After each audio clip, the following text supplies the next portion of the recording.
Assalamualaikum warahmatullahi wabarakatuh.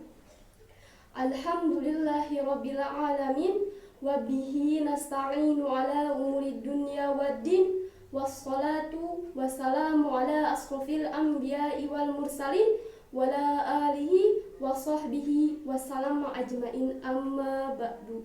Puji sinaran syukur hayu urang sami-sami panjatkeun ka Gusti Allah Subhanahu wa taala anu mana telah kalaya nikmat sareng hidayahna urang sadaya tiasa kumpul dina kaayaan sehat wal afiat. Sholawat mi wassalam mugia salamina ngalimpah curah ka junjungan urang sadayana habibana wa nabiyana Muhammad sallallahu alaihi wasallam. Teu hilap oge ka para kulawargina, ka para sahabatna, katut ka urang sadaya salaku umatna. Amin ya Allah ya rabbal alamin. Ibu guru anu kusim kuring dipika hormat, sinaran rencangan sadaya anu kusim kuring dipika dede. Dina ieu kasempatan sim kuring bade ngadugikeun biantara anu jejenna teh nyaeta kautamaan pentingna nuntut jeung nyiar ilmu. Rencangan sadaya anu kusim kuring dipika dede tina ilmu kabagjaan dunia tiasa ku urang rasakeun. Kitu oge tina ilmu kabagjaan alam akhirat tiasa urang rasakeun. Sapertos dina hadis Nabi anu ngabogaan harti, barang saha anu ngahoyongan kahirupan dunia mangka wajib bagina ngabogaan ilmu.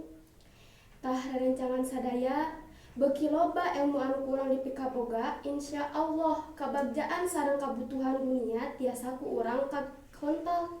Kitu oge pangharepan urang kana kabagjaan akhirat tiasa ku urang rasakeun. Guna rencangan sadaya diajar atau nuntut ilmu teh mangrupakeun hiji kawajiban pikeun urang sadaya.